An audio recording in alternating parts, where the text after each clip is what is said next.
वालेकुम। आपको मैं एक चीज़ दिखाने वाला हूँ, आप देखें ज़रा, आपको कैसा लग रहा है। देखें ज़रा, ये देखो बर्फ़बारी है, ये रात को इतना बरस गई है। ऊपर देखते जाएं,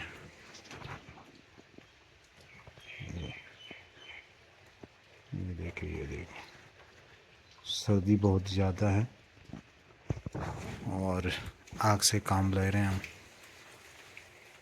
और ये बर्फ़बारी है, तो आप देख सकते हैं।